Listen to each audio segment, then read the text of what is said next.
Welcome to the next session in the 2017 Celestial Preview.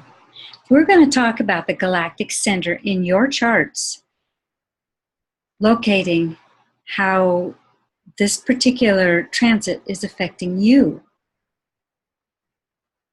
So we'll start off with a little bit of an introduction to your astrology chart. If you're not familiar, we'll go into more detail with this in the astrology segment. But suffice it to say that if you notice where there's each house, these little segments are all called houses, and there's numbers here on the inside. So this is like the first house, and it has to do with your outlook on the world, and the second house has to do with values and wealth, and the third house has to do with communication, and then family and fun and children and your health habits, relationships, transformation, and beliefs and education and travel, your career, the friends in the future, and your spirituality. And the movement of the planets goes counterclockwise. It goes like this through the houses. So if you notice out here, each house has a traditional sign that is associated with it. So like this is Aries, and the second house is Taurus, and the third house is Gemini, the fourth house is Cancer, the fifth house is Leo, the sixth house is Virgo, seventh house is relationships, is Libra, and the eighth house is Scorpio, the ninth house is Sagittarius, which is where we are going to be spending some of our attention. And the 10th house is Capricorn, which is traditional work. And the 11th house is Aquarius. It's about futuristic, the future of humanity. And the 12th house is Pisces, or Christ consciousness, deep spirituality. So if you notice that in the basic astrology chart, the traditional, if everything was in its place sort of astrology chart, that this galactic center where we currently are is in the health house of education, beliefs, and travel. It's in the house that is ruled by Sagittarius and Jupiter. And it's, and if you look at the 27 degrees, it's going to make it really close to the midheaven line, which is very close to career. So it's almost connected to, there's a bridging here that the galactic center, that the theme of the galactic center is going to be affecting your career, your job, your work life, how you present yourself in the outer world in a professional sort of way. And there is, like we mentioned before, there is this theme of humanitarian leadership, of unconditional love. And so it's like bringing that element into the business, the work world. Whoops. Let's see here. So what I want you to do is take your chart and locate where the Sagittarius, where Sagittarius is in your chart, in your planets. So, for example, I'm using the New Year chart for at the New Year. And so, get my little pointer to work. So, if you go around the edges outside, you'll see this is Libra, this is Scorpio, and here's Sagittarius. And you can see that Saturn right here, this is the transit, Saturn is in Sagittarius. And here is where the galactic center would fit in if it was printed on this form. It's between Sagittarius and Capricorn. So in this particular instance, the galactic center is actually at the New Year. It's in the house, the third house, and the third house is all about communication. And it is close enough to be to Saturn to have Saturn influencing it. So, and Saturn is at 21 degrees, which is a very auspicious number. It's a highly creative number. It's the star of the it's the star of the kingdom. It's representing creativity and good fortune. So, in other words, Saturn is there supporting, in this particular situation, it's supporting the theme of the galactic center, which is about, how to be really creative in coming up with something that's really going to be supportive and encourage the future of our mankind. And we're going to be talking about it. It's, the third house is the house of ideas and communication. And it's like picking things apart to, Mercury likes to dig down and, pull things apart, tease things apart to find out what makes them tick, and then it rebuilds them again. So, this is the theme where the galactic center is playing out at this particular time. So, and Saturn is urging us to be a positive, to be a creative thing, to create a practical plan, for the future of our humankind. So I want you to take your chart and find out where the galactic center is located now, and you can also find out through an astrology program where it is when you were born. So in this particular case, get my little dot going again. In this particular case, for this particular person, the galactic center, when they were born, was at 26 degrees, and now it's at 27. So, it's still in their first house. And there's a significance to where this position is, because the first house is about self and about how a person relates to the world. So in this particular situation, with this particular person, the galactic center, the theme of the galactic center is going to be helping them communicate and be connected with the spiritual and the divine. We'll go over some of the meanings in just a little bit. So here is another chart.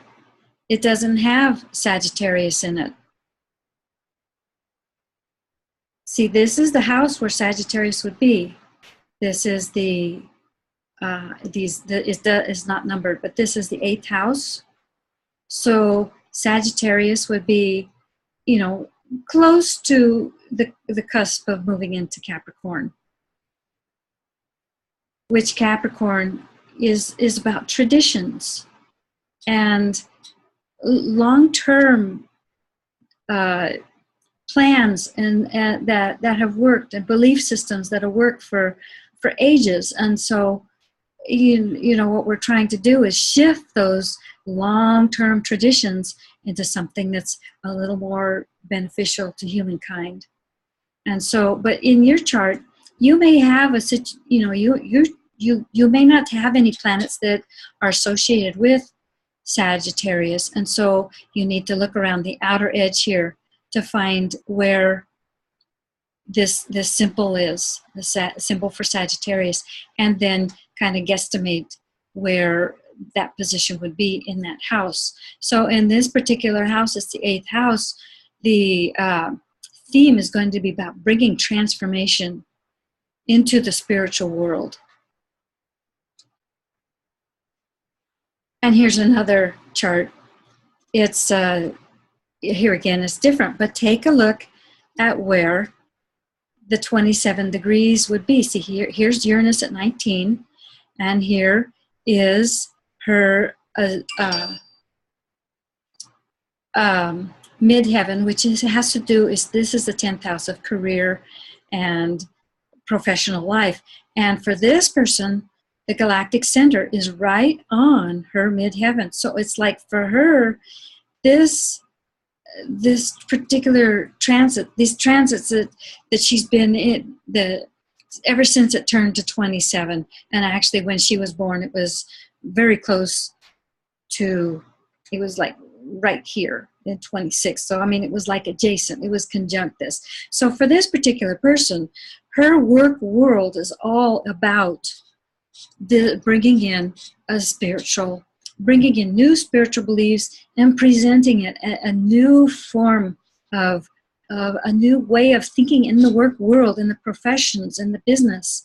It's, you know, it's like really for this person, I mean, with having, you know, her midheaven line, this cusp, being right at the same degree, or extremely, extremely close, because if you look at the minutes here, it's like, you know, it's like so obvious this is where she needs to be. So in human design, the gate 11 is right here. It connects the ajna to the throat. Now, it's part of a channel that connects it to the throat. The gate 11 is actually in the ajna. Now, in human design, the ajna has to do with the way you process information, the way you process ideas. So you get an idea, you get an inspiration, you know, either you pick it up from someone else, you know, telepathically through this, you know, through the open head, or you get inspiration, or however you get your ideas, or it might be triggered from an external event. But at any rate, so the ideas come in and they go into the center and they're processed here. And for a person who has this open, their processing is going to be more fluid, and they're going to be able to see things from different sides, and they're going to be flexible in their thinking. And, you know, where a person with this being defined, if this is all colored in, you know, they're going to have a more fixed way. They're going to have a particular way that they process information. It's going to, you know, they run it through a certain set of filters, and it either matches or it doesn't match. And you know, so they have a pretty, they have a like a defined way of figuring things out, where the person that's open, they're very flexible and they can see things from different sides, and they, you know, are not fixed in any one particular interpretation.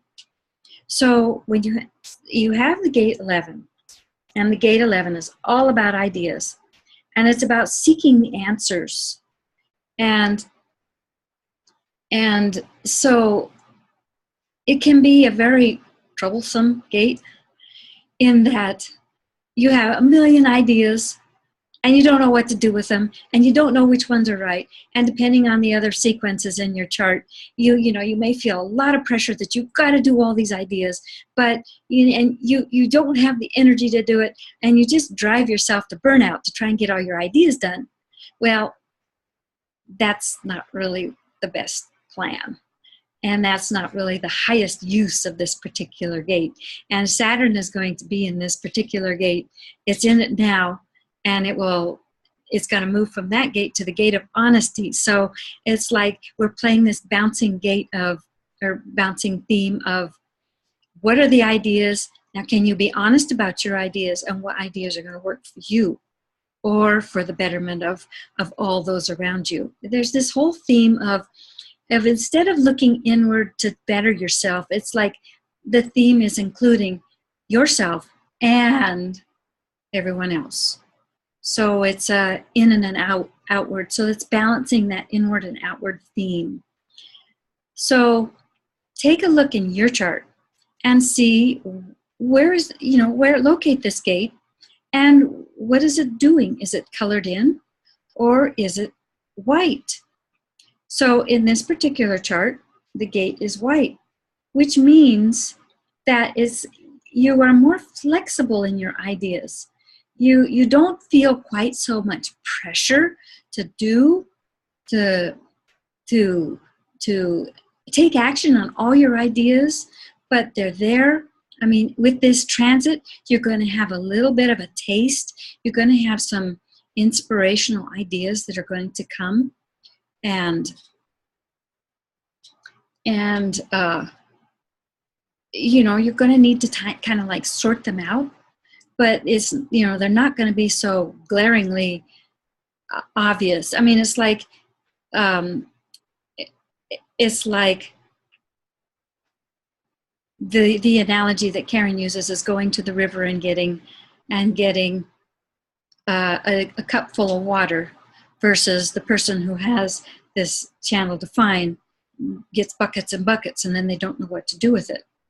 So we're going to go into a little bit about the house meanings of where 27 Sagittarius is in your chart.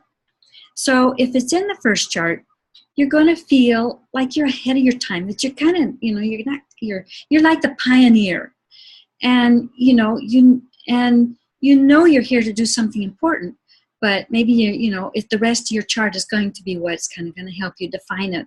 You embody unity and oneness, and you're very connected to the divine. So if the Sagittarius, the 27 degree Sagittarius is in the second house, you're going to bring a whole new perception about values. And rather than value being money, it's going to be other things. Other things are going to be more important than money, like the quality of your relationships and being interconnected and maybe having time and love and peace. These things will be more important than money. Now, if the galactic center is in your third house, you're going to be bringing cutting edge technologies and out of the box genius sort of thinking. You're going to be sharing these cosmic ideas, and you can be talking about it and sharing with people. If the fourth house, which is the house of family and history, you're going to bring a new foundation. You're going to build a new foundation for a new way of living. And you know, this is a way of living that is in relation to the Mother Earth, and in harmony with the other Mother Earth and with all other living beings that we coexist with. So it's a different foundation for a new way of living. So if it's in the fifth house is the house of fun and children and play. And so you're going to bring a different sense to this. You're going to have more like guilt-free fun and pleasure. And you're going to teach children how to be benevolent, and you know, and how to follow their divinely guided behaviors. It's working with the new age, the millennials, the children that are being born, and helping them start out with a different paradigm so that they can bring it further, so they can manifest it more into reality, into our future.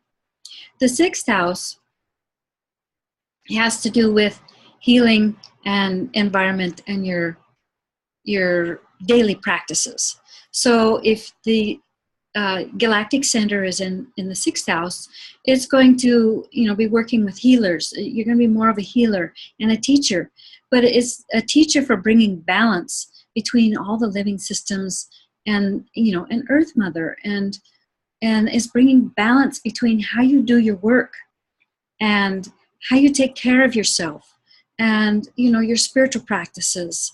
It's, you know, the sixth house has to do with systems of behavior, and so it's bringing balance. So it's bringing a spiritual element to the a spiritual consciousness to the way we approach life and living.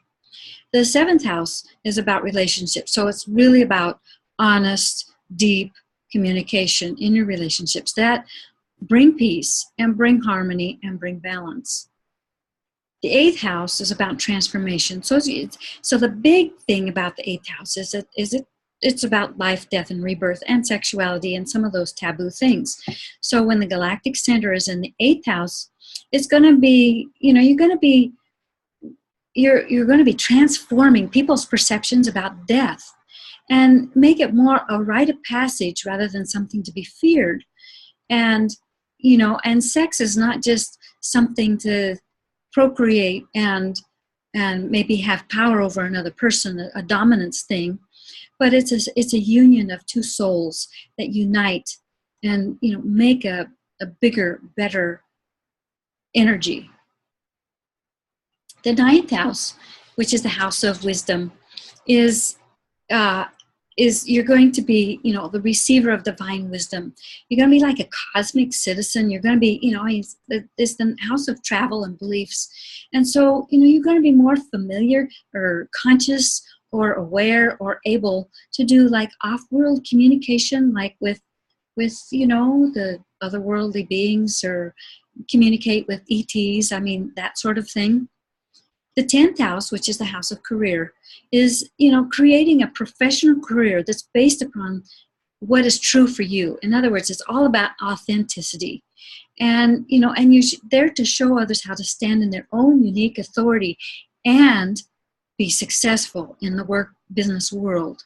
This is, our businesses are starting to change to more sustainable, to more humanitarian outlook on their employees and sustainability in the world. So this is, you know, enhancing this. It's like your part in it is going to be helping with this movement. The 11th house has to do with family and friends, and or more friends and networking and the future. So you're going to bring genius ideas about ways to further the humanitarian goals of, you know, our future, our a new paradigm. The 12th house, when you have the galactic center in the 12th houses, which is the house of spirituality, and you've got this huge amount of spiritual energy coming in. It's all about dissolving the ego and helping others to connect to their own divine self. So now you've got all these things to think about. You've found where this current transit is in your chart, and it's very, very close to where it was when you're born. So you've got this theme. You know what house it is, and you kind of know what theme you're working with, both in the human design and with the gate 11, and in your astrology chart with where is this point in Sagittarius located in your birth chart. So there's some questions to kind of contemplate, like, what am I seeking? You know, what ideas are for me and what ideas are to be shared with others? And what role do I want to take in laying the foundation of peace and harmony between everyone, between all of us in the world, and mostly making peace and harmony within ourselves, because that's where it all starts. So you're invited to the next video where we're going to discuss the numerology of 2017.